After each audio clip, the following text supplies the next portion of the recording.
নমস্কার বন্ধুরা, আমি সীমা আর আমার আরও একটি ব্লগে আপনাদের অনেক অনেক স্বাগত। তো গত সপ্তাহে আমি চলে গেছিলাম বাপের বাড়ি, আর গিয়ে জানতে পারলাম সেখানে সেদিন শীতলা পুজো। তো ঢাকের আওয়াজ শুনে বেরিয়ে দেখলাম আমাদের তুলসী তলায় শীতলা মায়ের কুলো নিয়ে সবাই এসে হাজির। তো সেই মতো মাও তড়িঘড়ি তুলসী তলায় জল ঢেলে দিয়েছে, আর শীতলা মায়ের জন্য তেল সিঁদুরের ব্যবস্থা করেছে যাতে শীতলা মাকে সেগুলো দিতে পারে। তো ওই দেখো মা সমস্ত গুছিয়ে নিয়ে আসছে হাতে করে।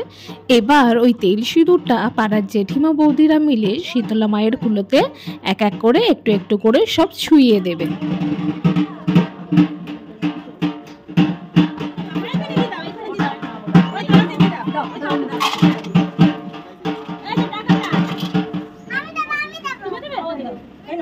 এরপর পাড়ার এক জেঠিমা শীতলা মায়ের কুলো থেকে সিঁদুর নিয়ে আমার মেয়ের কপালেও পরিয়ে দিল, আর মায়ের কপালেও পরিয়ে দিল, সাথে আমাকেও। আমি আবার ঘরে ছিলাম দেখে রাস্তায় বেরিয়ে আবার মায়ের সিঁদুর পরলাম। আর এরপর আমাদের বাড়ি থেকে চলে গেল আরো অন্য বাড়িতে।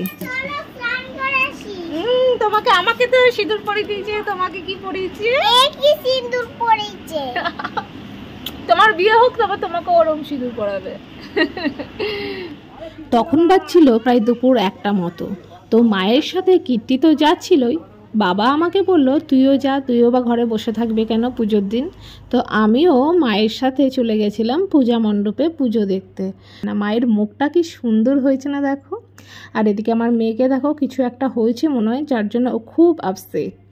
তো যাই হোক, কথা বলতে বলতে দেখো পুজোও শুরু হয়ে গেছে। তো বন্ধুরা, ভিডিওটা কেমন লাগলো জানিও, আর ভালো লাগলে অবশ্যই লাইক, কমেন্ট অ্যান্ড শেয়ার করো।